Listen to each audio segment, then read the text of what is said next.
सभी विद्यार्थियों का नमस्कार। स्वागत है आप सबका आपके अपने परिवार हिस्ट्री विद्यार्थी में। आज की परिचर्चा हम जो करने चल रहे हैं वो उत्तर प्रदेश लोक सेवा आयोग द्वारा या अन्य प्रदेश के लोक सेवा आयोग द्वारा आयोजित कृषि विभाग से संबंधित जो भी परीक्षाओं का आयोजन किया गया है उसमें जो है कृषि विज्ञान की शाखा मृदा विज्ञान है, उससे जो भी क्वेश्चन पूछे गए हैं उनमें से लगभग 20 से 25 क्वेश्चन में आज आपको सॉल्व कराऊंगा। इससे आपका अनुभव ये हो जाएगा क्वेश्चन कहाँ से आते हैं, किस टाइप के आते हैं, कैसे घुमा फिरा करके आते हैं, आपको क्या पढ़ना है, क्या छोड़ना है। तो आप जो है परिचर्चा में मेरे साथ अंत तक बने रहें। आप देखेंगे जो है प्रश्न एक क्या कह रहा है, कह रहा है कि जैविक मृदा का ऑर्डर है। क्या कह रहा है?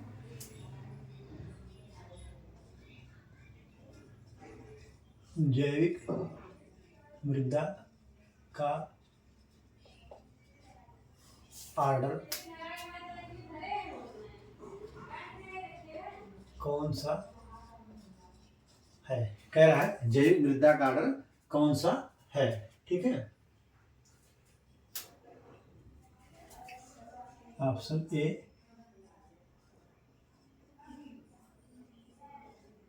एंटीसॉल, ऑप्शन बी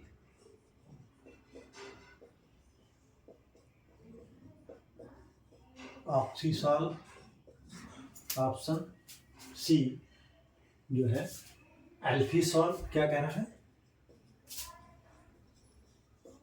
एल्फीसॉल। और ऑप्शन डी क्या कह रहा है? ऑप्शन डी कह रहा है हिस्टोसॉल। क्या? हिस्टोसॉल कह रहा है हिस्टोसॉल।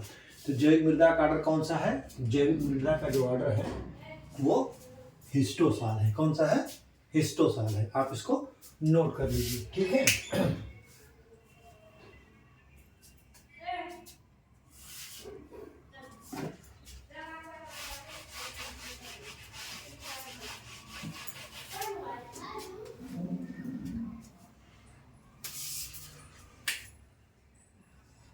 क्वेश्चन नंबर दो कह रहा है एक विभेदक पृष्ठ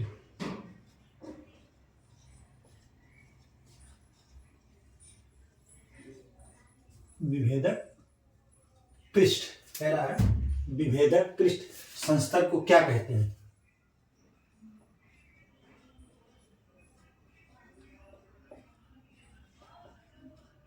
क्या कहते हैं?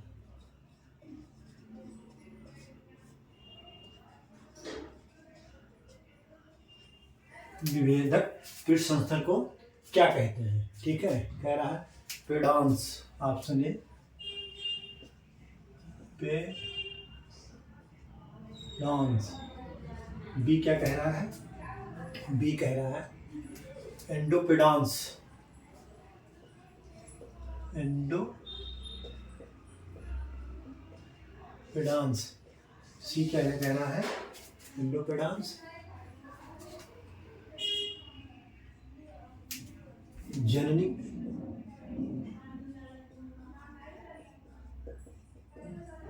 संस्था। क्या कह रहा है? जननिक संस्था। और डी क्या कह रहा है? डी कह रहा है एपीपेडॉन्स। क्या कह रहा है? एपीपेडॉन्स। क्या कह रहा है? एपीपेडॉन्स।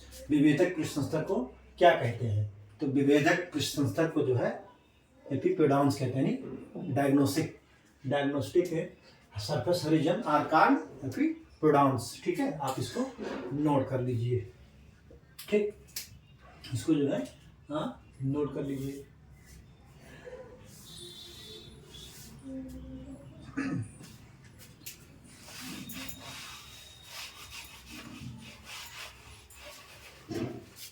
क्वेश्चन नंबर तीन क्या कह रहा है?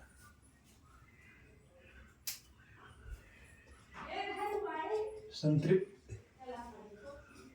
मृदा में जल संचलन। क्या कह रहा है? संतृप्त मृदा में जल संचलन, संतृप्त मृदा में जल संचलन को दर्शाने वाला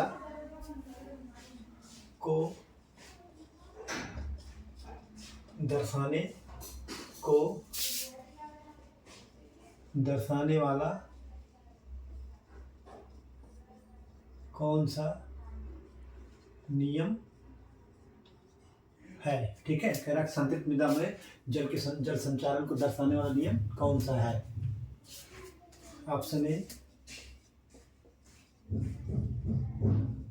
हिग्स, बी कह रहा है पॉइजली का,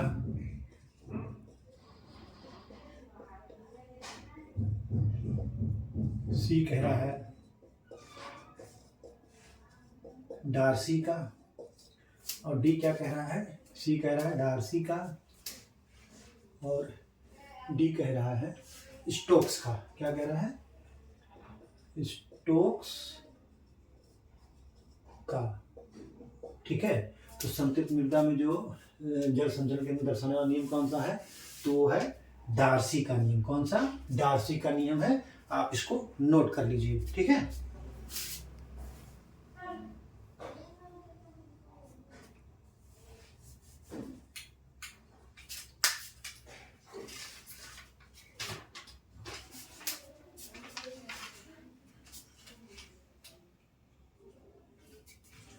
अगला क्वेश्चन है, आप इसको अलग से पढ़ने पर लिख लीजिएगा, बहुत बार पूछा गया है।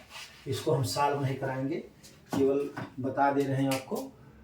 कह रहा है पर्वतीय मृदाएं साधारणतः होती हैं, तो पर्वतीय मृदाएं जो है अम्लीय होती हैं। आप इसको नोट कर लीजिए कि पर्वतीय मृदाएं जो होती है अम्लीय होती हैं। ठीक है,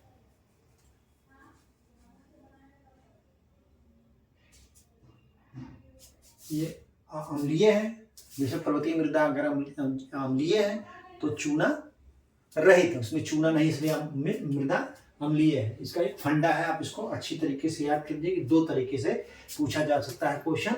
कि पूछ लेगा कि मृदा की जो पहाड़ी मृदा है वो कौन सी मृदा होती है, तो अम्लीय बता देगा। या पूछ लेगा कि पहाड़ी मृदा में किस चीज़ की कमी होती है, तो चूना की कमी। ठीक है, आप इसको नोट कर लीजिए। ठीक है,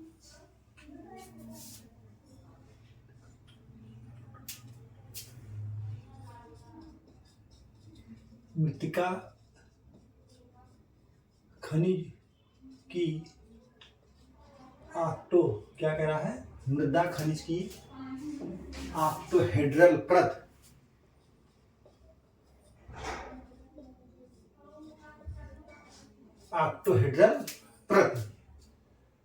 में मैग्नीशियम, क्या कह रहा है, में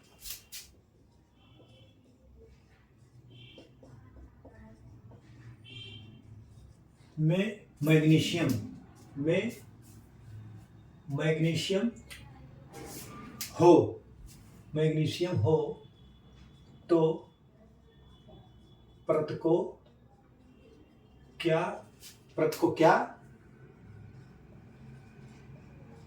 कहते हैं। कह रहा है मृत्तिका खनिज की ऑक्टोहेड्रल परत में मैग्नीशियम हो तो परत को क्या कहते हैं। ठीक है, परत को क्या कहते हैं। ऑप्शन ए ट्राई ऑक्टाहेड्रल, क्या कह रहा है, ट्राई ऑक्टाहेड्रल।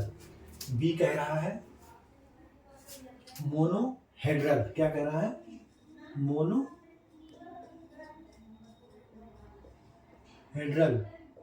और सी क्या कह रहा है, सी कह रहा है डाईऑक्टाहेड्रल, क्या कह रहा है, डाईऑक्टाहेड्रल। और डी क्या कह रहा है, डी कह रहा है जो है टेट्राहेड्रल, क्या कह रहा है, टेट्राहेड्रल।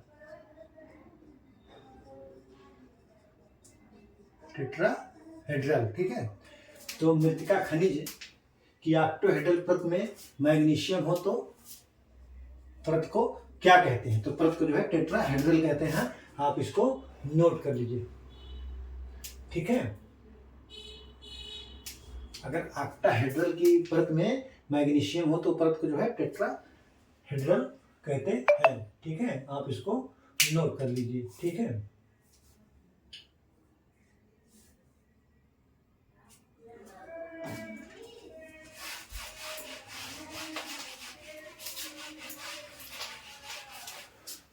Question number 5।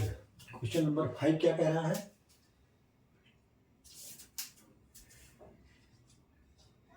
पृष्ठ तनाव मापी, पृष्ठ तनाव मापी उपकरण, पृष्ठ तनाव मापी उपकरण का प्रयोग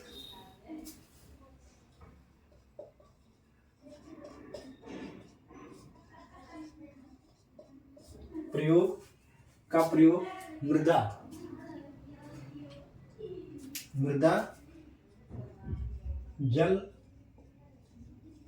मापन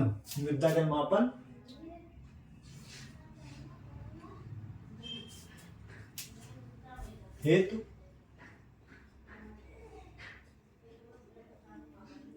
प्रयोग होता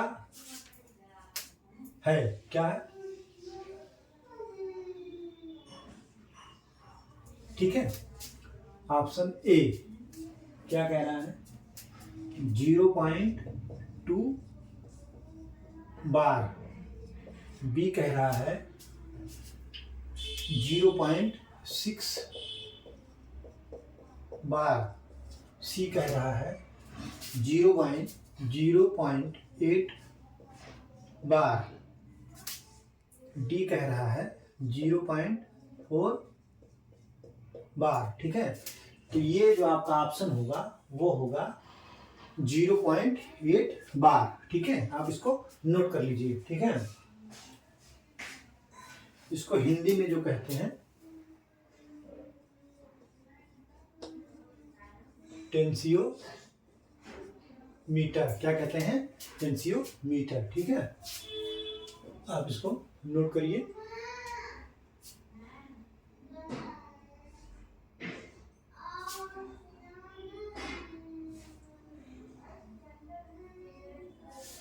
इसका प्रयोग इसमें करते हैं जिसका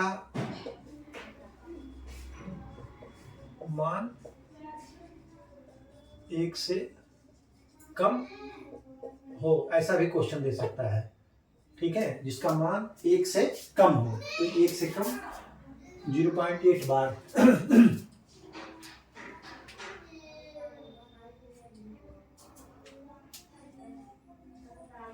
इसका उपयोग जो है सभी मिट्टियों में नहीं होता है। इसका उपयोग सभी प्रकार की मिट्टियों में नहीं होता है। ठीक है, इसका उपयोग सभी प्रकार की मिट्टियों में नहीं होता है। ठीक है, आप इसको नोट कर लीजिए।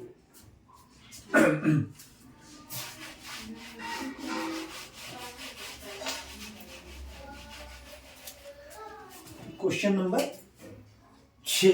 क्वेश्चन नंबर 6 क्या कह रहा है? भूमि में उपस्थित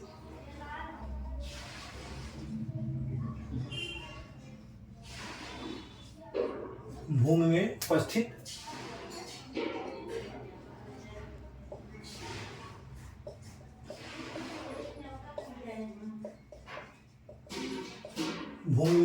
पौधों के लिए उपलब्ध पोषक नहीं होगा। पौधों के लिए उपलब्ध जल होता है।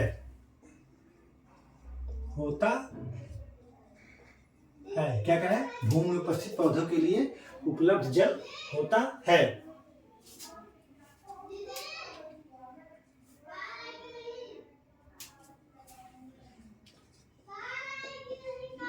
संतृप्त अवस्था और बिंदु के बीच, क्या कह रहा है, संतृप्त अवस्था और मलान बिंदु के बीच, ठीक है।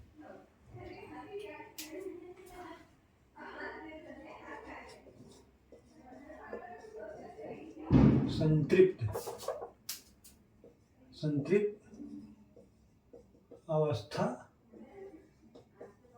और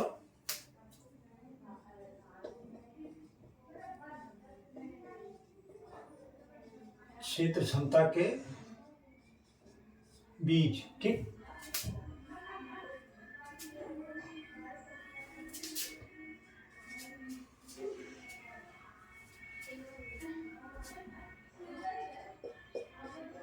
क्षेत्र क्षमता और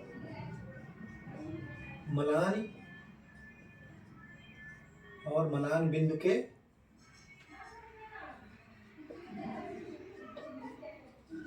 बीच।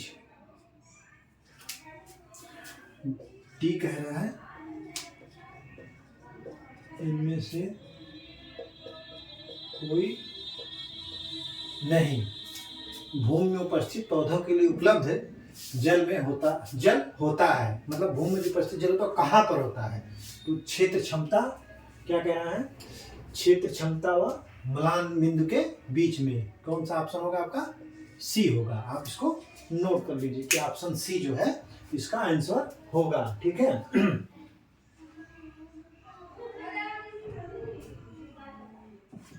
क्षेत्र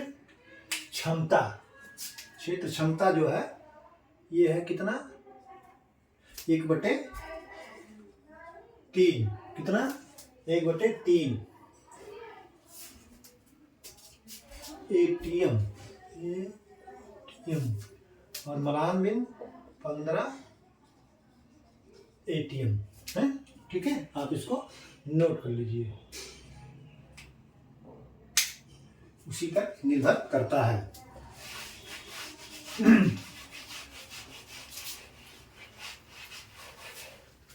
क्वेश्चन नंबर 7 क्या कह रहा है,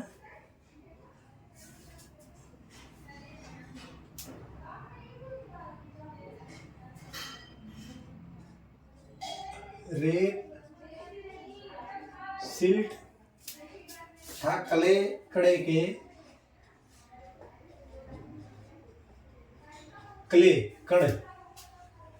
कणों के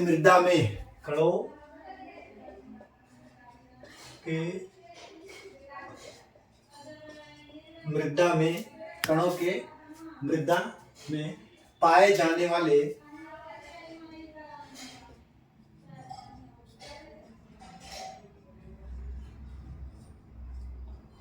वाले निश्चित विन्यास को क्या कहते हैं, निश्चित विन्यास को क्या कहते हैं। ऑप्शन ए कह रहा है श्रेणी, क्या, श्रेणी, इंग्लिश में कहते हैं सीरीज, क्या कहते हैं, सीरीज। बी जो है कण वर्ग, टेक्सचर, क्या कहते हैं, टेक्सचर। सी क्या कह रहा है, संरचना, क्या, संरचना।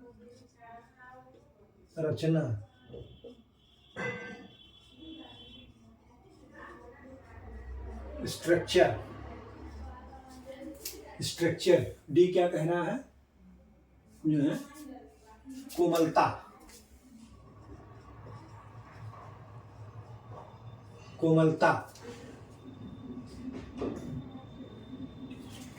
प्लास्टिक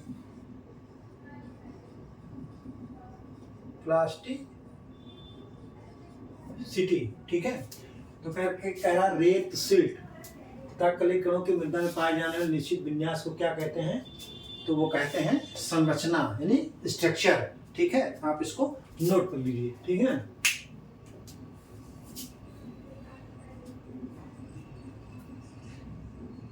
जो है मृदा संरचना कहते हैं।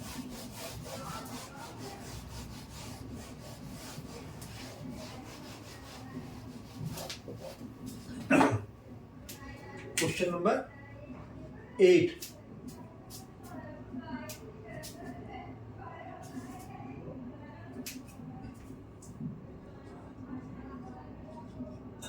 आग्नेय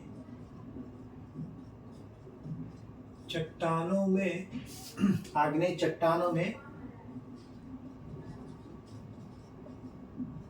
अधिकता से पाया जाता है। क्या पाया जाता है? आग्नेय चट्टानों में अधिकता किसकी पाई जाती है? कौन खनिज? Mica. Option A mica. B कह रहा है फेल्डस्पार। सी कह रहा है एपेटाइट। क्या? एपेटाइट। और बी कह रहा है क्वार्टर। डी कह रहा है क्वार्टर। क्या कह रहा है? D quarter. तो आग्नेय चट्टानों में जो है ये क्वार्टर जो है सबसे अधिक पाया जाता है, लगभग 80%, ठीक है। आप इसको नोट कर लीजिए कि लगभग 80% पाया जाता है।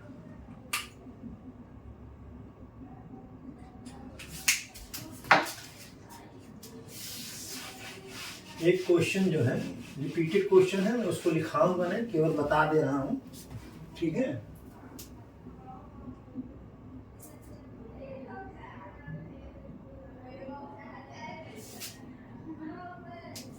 जो मृदा में जो है जब जल की मात्रा किस स्तर पे पहुंच जाती है, मृदा का जो रंध्र होता है उसमें किस स्तर पे जल भर जाता है, तो वो जो है पौधों की बढ़वार या वृद्धि में जो है हानिकारक प्रभाव पड़ता है। तो वो 80 से 90%। ये रिपीटेड क्वेश्चन है, आप इसको नोट कर लीजिए, ठीक है।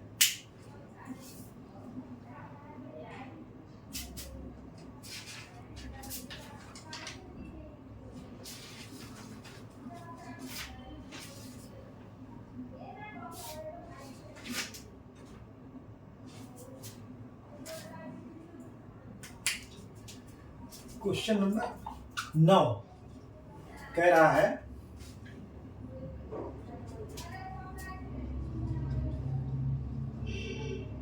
ह्यूमिक अम्ल में उपस्थित तत्व। क्या कह रहा है? ह्यूमिक अम्ल में उपस्थित तत्व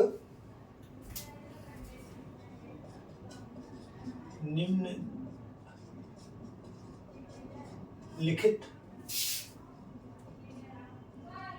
किस क्रम में पाए जाते हैं?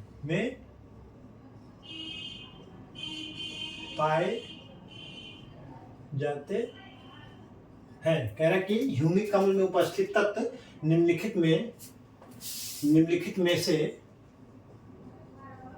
किस क्रम में पाए जाते हैं, ठीक है। आप इसको मैं दिखा, बहुत इंपॉर्टेंट क्वेश्चन है ये, बार बार क्वेश्चन पूछा गया है, ठीक है।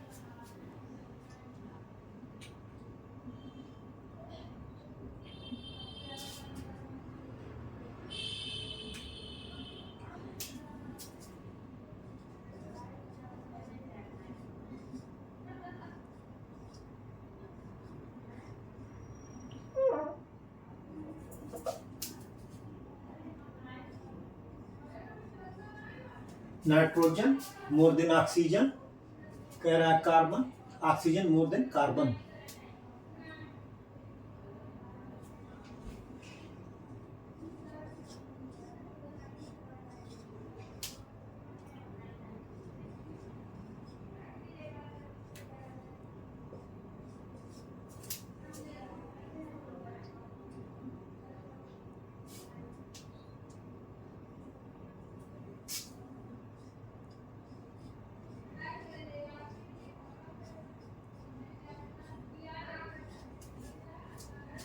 उसके बाद डी,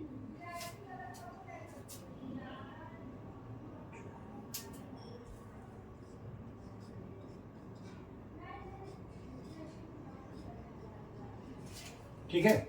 कह रहे कि ह्यूमिक अम्ल में उपस्थित तत्व निम्नलिखित में से किस क्रम में पाए जाते हैं। तो कह रहा है कि एक ऑप्शन ए कह रहा है nitrogen more than oxygen, oxygen more than carbon, carbon more than hydrogen, carbon more than oxygen, oxygen more than hydrogen, hydrogen more than nitrogen, carbon more than hydrogen, more than nitrogen, more than oxygen, carbon more than hydrogen, more than oxygen, more than nitrogen. तो ये जो पाया जाता है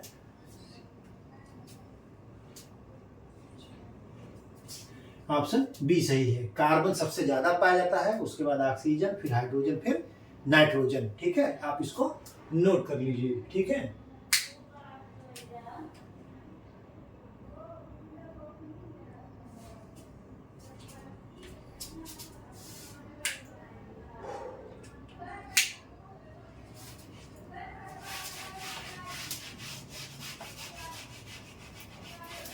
और lignin जो है सबसे ज्यादा पाया जाता है। क्वेश्चन नंबर 10 क्या कह रहा है?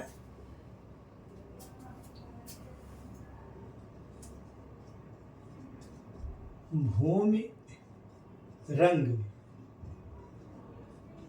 मापन करते समय, भूमि रंग मापन करते समय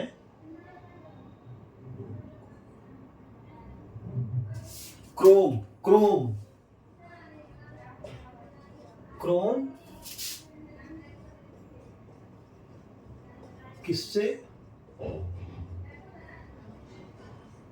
संबंधित है? कह रहा भूमि रंग मापन करते समय क्रोम जो है किससे संबंधित है, यानी सी जो है CHROME होगा, ये क्रोम है। ये क्या है? ये क्रोम। ठीक है, किससे संबंधित है? कह रहा है ऑप्शन ए, ऑप्शन ए कह रहा है रंग की शुद्धता या शक्ति, रंग की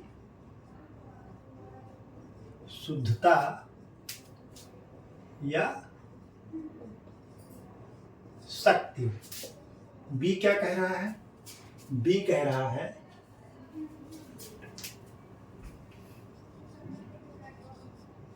प्रमुख स्पेक्ट्रल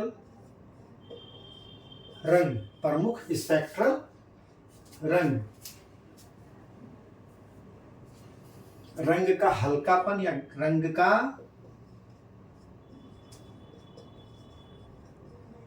हल्कापन या गाढ़ापन। क्या कह रहा है? रंग का हल्कापन या गाढ़ापन। तो ये इसका होगा रंग की शुद्धता या शक्ति। भूमि रंग मापन करते समय क्रोम किससे संबंधित है? तो क्रोम रंग की शुद्धता या शक्ति। आप इसको नोट कर लीजिए। ठीक है,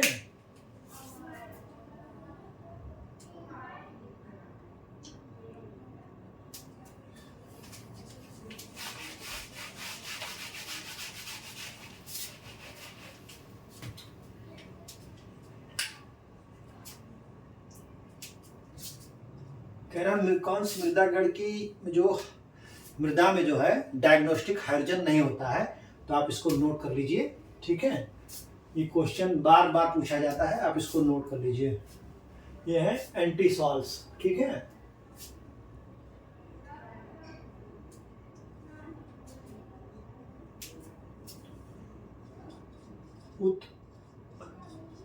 उत्पतन के, क्या कह रहा है?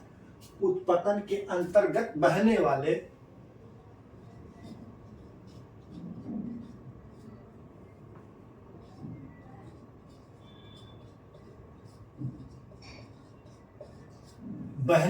उत्पतन के अंतर्गत बहने वाले मृदा कणों का आकार। क्या कह रहा है?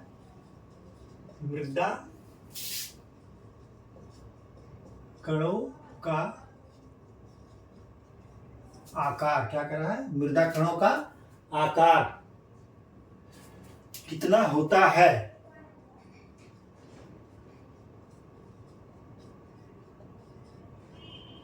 कह रहा मृदा उत्पतन के अंतर्गत बहने वाले मृदा कणों का आकार कितना होता है। ठीक है, ऑप्शन ए 0.5 मिलीमीटर से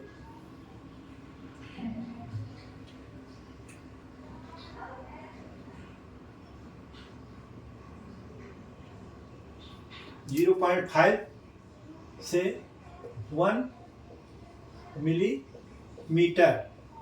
बी कह रहा है 0.5 से 0.1, सॉरी 0.5 से 0.1 नहीं होगा, 0.1 से 0.5 मिलीमीटर।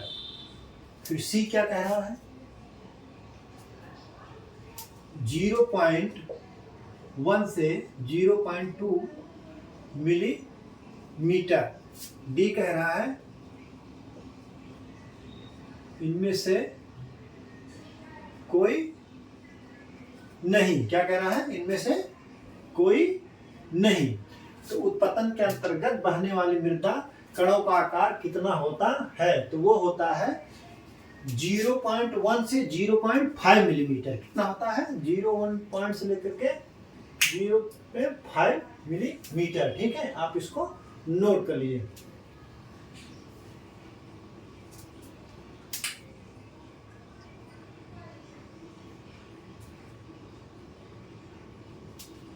इस क्रिया में, उत्पतन की क्रिया में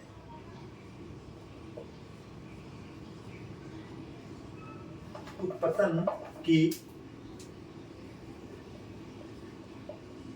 क्रिया में 50 से 70% मृदा स्थानांतरित हो जाती है। क्या है, कह रहा है कि उत्पतन की क्रिया में 50 से 70% मृदा स्थानांतरित हो जाती है। ठीक है, आप इसको नोट कर लीजिए। ठीक है, कभी कभी पूछ सकता है। अगला क्वेश्चन बहुत इंपॉर्टेंट है और बहुत पूछा जाता है। आप इसको ध्यानपूर्वक इसको रट लीजिएगा।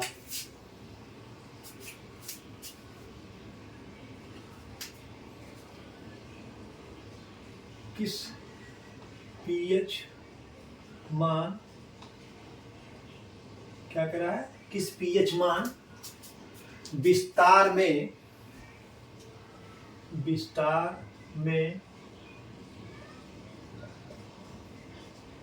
फास्फोरस की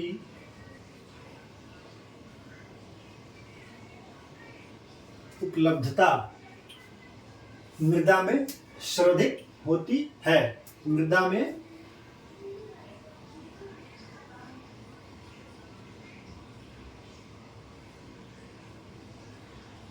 सर्वाधिक होती है। ठीक है, किस पीएच मान विस्तार में, किस पीएच मान विस्तार में फास्फोरस की उपलब्धता मृदा में सर्वाधिक होती है। ऑप्शन ए, क्या कह रहा है, ऑप्शन ए 7 से 8। बी क्या कह रहा है, 4 से 5। सी कह रहा है 6 से 8, 6 से 7। और डी क्या कह रहा है, डी कह रहा है 5 से 6। तो किस पीएच मान पर फास्फोरस की उपलब्धता अधिक होती है, तो 6 से 7 पीएच मान पर उपलब्धता अधिक होती है। ठीक है, सर्वाधिक इसी पर होती है।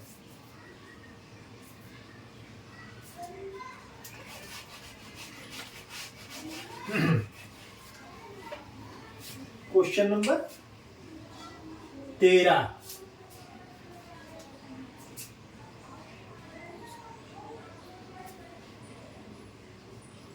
मृदा कणों की समूहीकरण मृदा कणों की समूहीकरण की क्षमता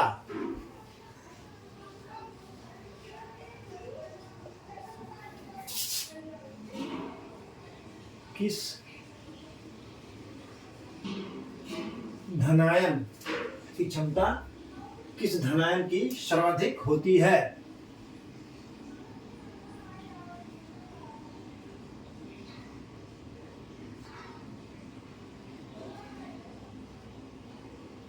होती है, ठीक है, कह रहा सर्वाधिक होती है।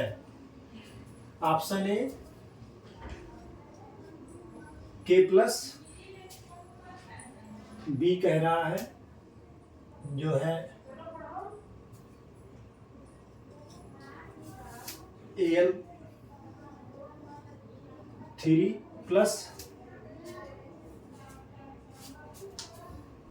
सी Mg2+, डी कैल्शियम 2+। ठीक है, तो किसकी सर्वाधिक क्षमता होती है? तो वो जो है कैल्शियम 2+ की क्षमता अधिक होती है। E⁴ की क्षमता अधिक होती है।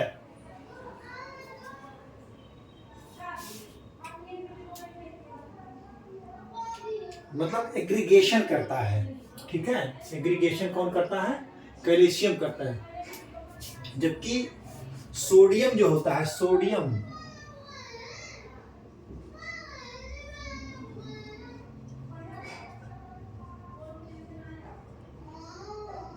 बिखेर देता है। आप इसको जान लीजिए कि समूहीकरण यानी फ्लोकुलेशन कैल्शियम और डिफ्लोकुलेशन सोडियम, आप इसको याद कर लीजिए। बिखेरता कौन है? सोडियम। समूहीकरण पर प्रभाव किसका अधिक पड़ता है? कैल्शियम का। ठीक है, आप ये दोनों रट लीजिएगा, ये बार बार पूछा जाता है। ठीक है, आप इसको नोट कर लीजिए। ठीक है,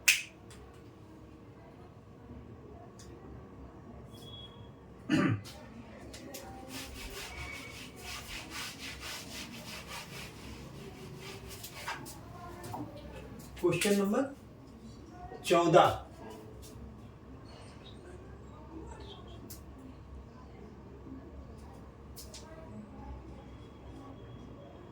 मृत्तिका पर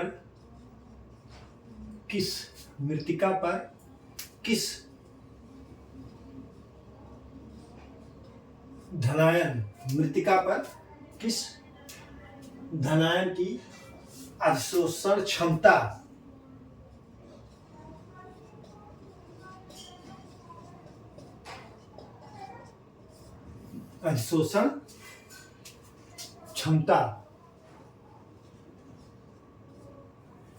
किस धनायन की अधिशोषण क्षमता कम है?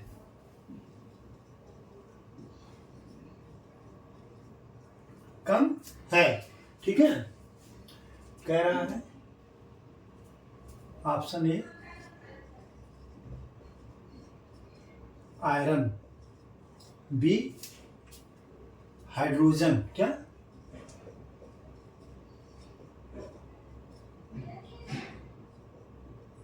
Hydrogen, C sodium,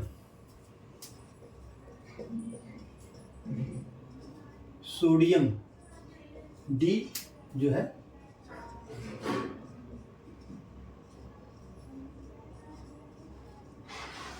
calcium. ठीक है, मृत्तिका पर किस धनायन की अधिशोषण क्षमता कम है? ठीक है, तो वो जो है सोडियम का कम है। किसका है? सोडियम का सबसे कम है। सोडियम की क्षमता जो है सबसे कम है। अधिशोषण क्षमता जो है सबसे कम किसकी है? सोडियम की। आप इसको नोट कर लीजिए। ठीक है, सोडियम की सबसे कम है।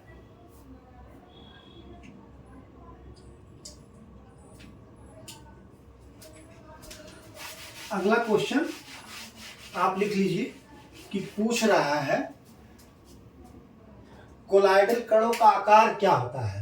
तो ये रिपीटेड क्वेश्चन है, मैंने पिछले क्लास में इसको बताया है, आप इसको अलग से पन्ने पर लिख लीजिए, ठीक है।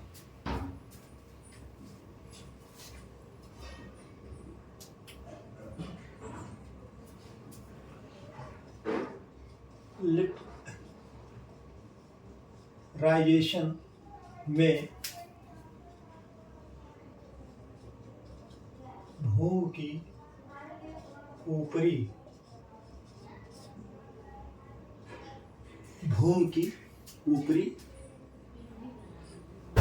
की ऊपरी सतह पर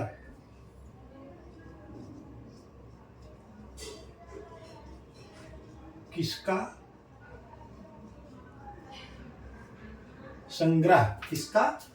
संग्रह होता है?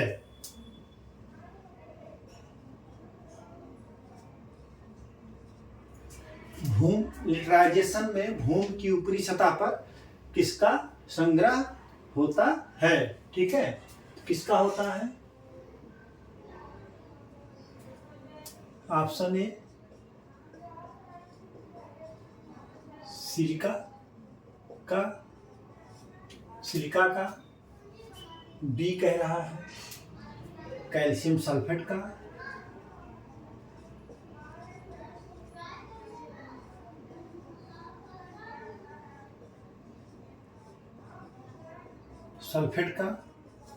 सिलिका का, कैल्शियम सल्फेट का, और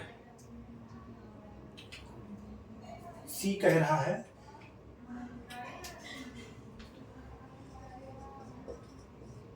आयरन और एल्युमिनियम के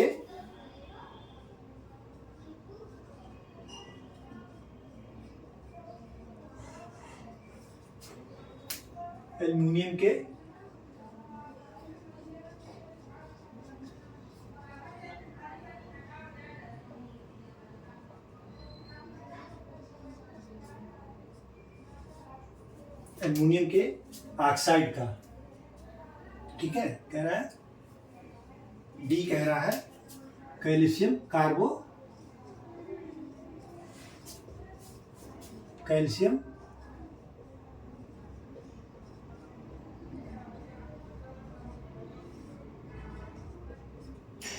कार्बोनेट का, ठीक है। तो कह रहा है कि लिटराइजेशन में भूमि की ऊपरी सतह पर जो है किसका संग्रह होता है? तो वो होता है जो है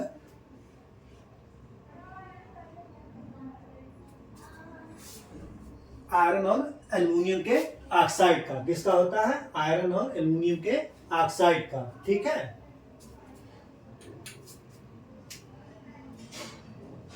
जो कि 70 से 80% कुल भाग का होता है। कितना? 70 से 80% होता है, ठीक है। 70 से 80% होता है।16 कह रहा है काली कपास की मृदा में कौन अधिक किसका अधिक पाया जाता है? तो ये रिपीटेड क्वेश्चन है। मोंट मोरिलोनाइट, कपास की काली मृदा में जो है मोंट मोरिलोनाइट की अधिकता पाई जाती है। ये लगता है हमने आपको चौथा बार पढ़ाया है, बता रहा हूं मैं, तो आप इसको अलग से पन्ने पर नोट कर लीजिए, ठीक है।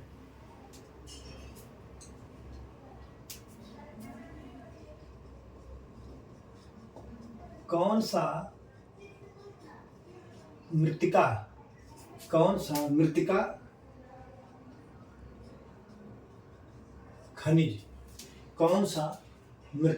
खनिज पौधे के लिए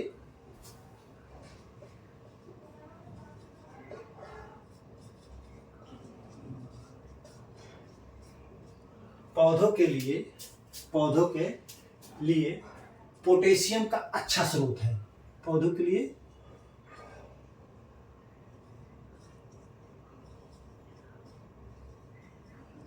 पोटेशियम का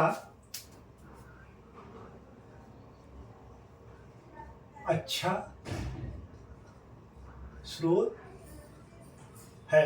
ठीक है, ऑप्शन ए कह रहा है वर्मिक्यूलाइट।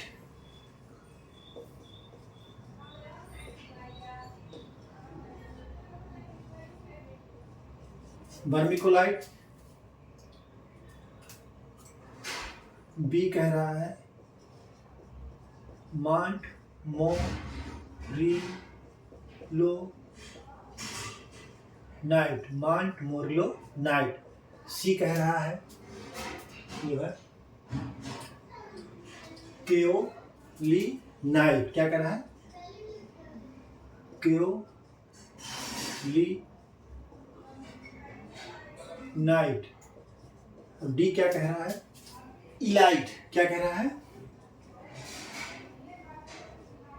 इलाइट। ठीक है, डी कह रहा है इलाइट। तो ऑप्शन जो है वो डी सही है कि मृतिका खनिज पौधों के लिए पोटेशियम का अच्छा स्रोत है। कौन है? इलाइट है। आप इसको नोट कर लीजिए। ठीक है, ये जो है 2:1 टाइप की होती है। ठीक है, 2:1 टाइप की मृदा होती है। ठीक है,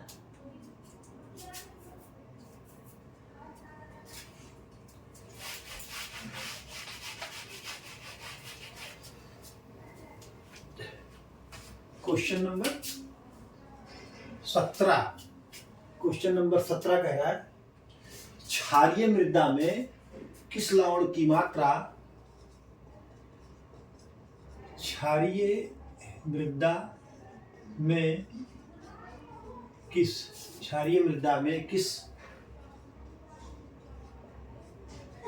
लवण की मात्रा, कह रहा कि क्षारीय मृदा में किस लवण की मात्रा अधिक प्रभावशाली है।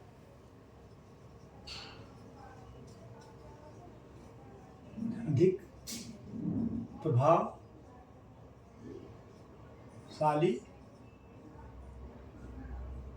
है। ठीक है, कह रहा कि क्षारीय मृदा में किस लवण की मात्रा अधिक प्रभावशाली है। ठीक है, ऑप्शन एक मैग्नीशियम सल्फेट।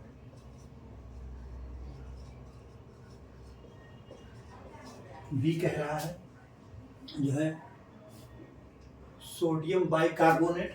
क्या कह रहा है? Sodium bicarbonate.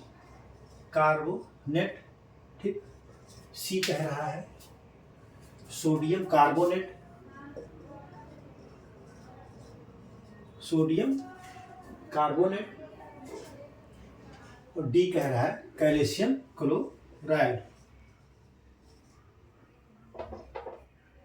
Calcium chloride. ठीक है, तो क्षारीय मृदा में किस लवण की अधिक मात्रा होती है? तो वो सोडियम कार्बोनेट की। किसकी होती है?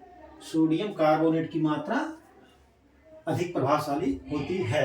आप इसको नोट कर लीजिए। ठीक है,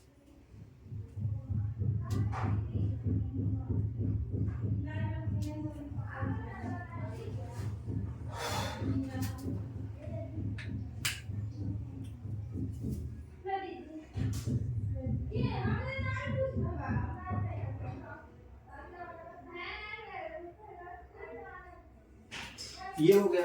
और लवणीय मृदम क्या होता है? लवणीय मृदा में जो है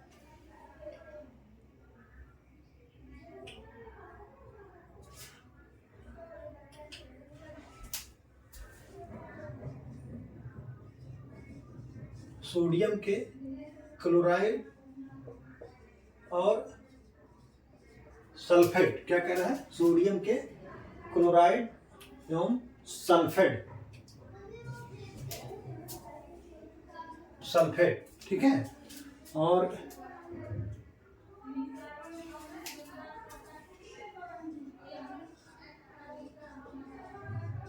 मैग्नीशियम के क्या पाए जाते हैं?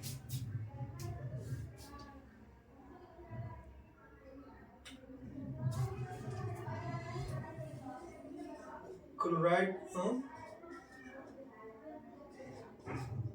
सल्फेट -1 जो है ये यौन बाइकार्बोनेट,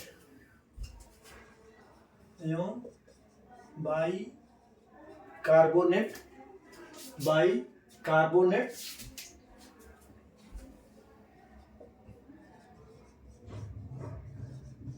उपस्थित होते हैं। ठीक है।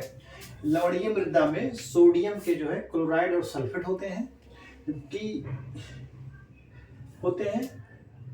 और मैग्नीशियम के क्लोराइड एवं सल्फेट एवं हाई बाइकार्बोनेट उपस्थित रहता है। आप इसको नोट कर लीजिए। ठीक है।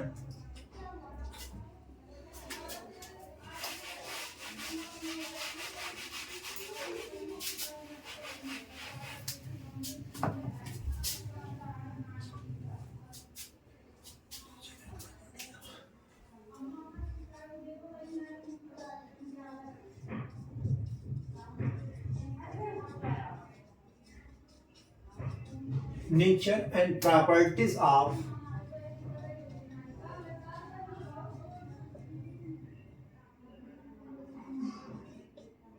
soil, nature and properties of soil पुस्तक के लेखक कौन है?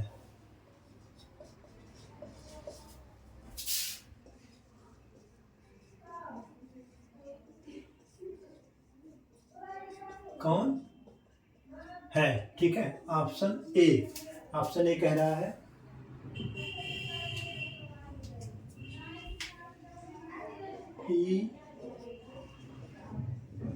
E.W. रसेल। बी कह रहा है N.C. ब्रेडी। क्या? N.C. ब्रेडी। सी कह रहा है, सी क्या कह रहा है? J.S. कंवर।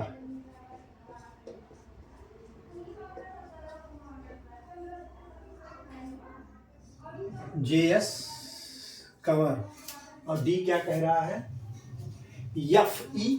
बियर। क्या कह रहा है? F.E. बियर।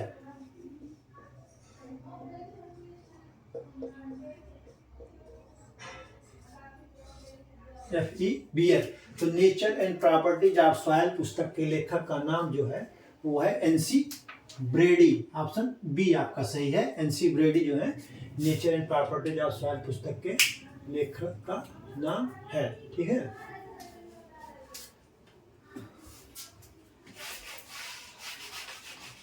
Question number 19।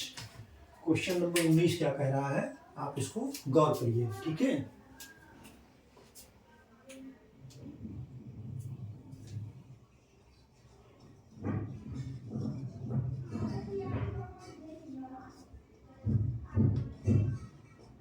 मृदा सूक्ष्म जीव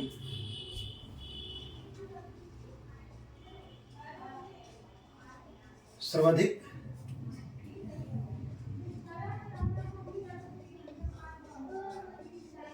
क्रियाशील होते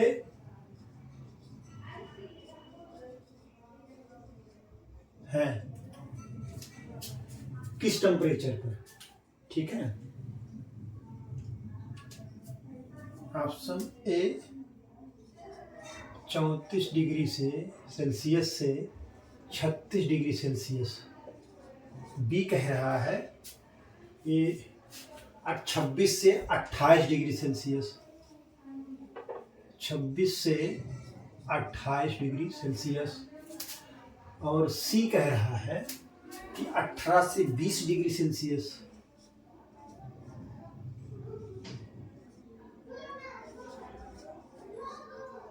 और डी क्या कह रहा है? डी कह रहा है 30 से 32 डिग्री सेल्सियस। ठीक है। तो मृदा सूक्ष्म जीव जो है जो उनके लिए सर्वाधिक क्रियाशील किस तापमान पे होते हैं? तो 30 से 32 डिग्री सेल्सियस पर सर्वाधिक क्रियाशील होते हैं। आप इसको नोट कर लीजिए। ठीक है। और 30 से 35 भी रहेगा तब भी चल जाएगा। 32 है तो 30 से 35 भी रहेगा तब भी चल जाएगा। और जो है और मृदा अगर पीएच पूछता है, मृदा पीएच 6.5 से 7.5, सर्वाधिक क्रियाशील मृदा पीएच 6.5 से 7.5। ठीक है, आप इसको नोट कर लीजिए। ठीक है,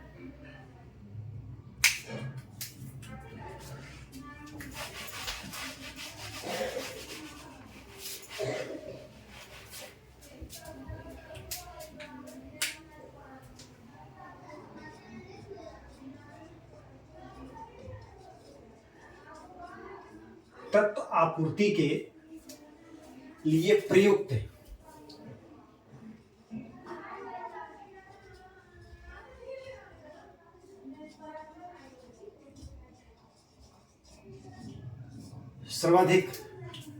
सर्वाधिक सांद्र उर्वरक कौन है?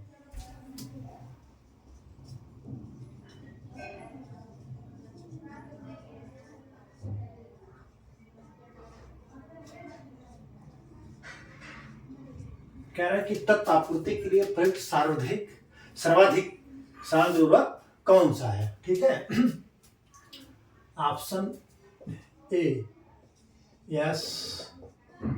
S P single super phosphate. ठीक है, बी कह रहा है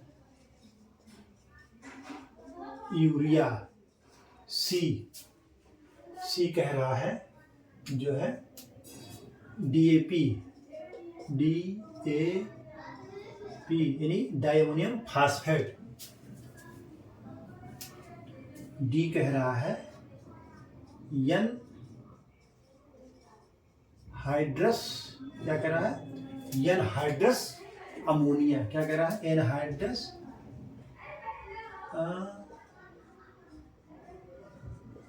अमोनिया। क्या कह रहा है? Anhydrous ammonia. तो क्वेश्चन आपको कह रहा है कि जो है तत्व आपूर्ति के लिए प्रयुक्त में जो है सबसे अधिक जो है पेपर सर्वाधिक सांद्र उर्वरक कौन सा है? तो ये जो है आपका है एनहाइड्रस अमोनिया है। कौन सा? आपका ऑप्शन डी सही है, एनहाइड्रस अमोनिया जो है ठीक है इसमें। जैसे देखिए यूरिया में जो है 46% नाइट्रोजन मिलता है। कितना?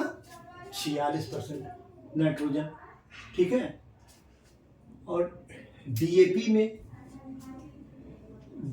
में 18% जो है क्या मिलता है? नाइट्रोजन मिलता है, और 46%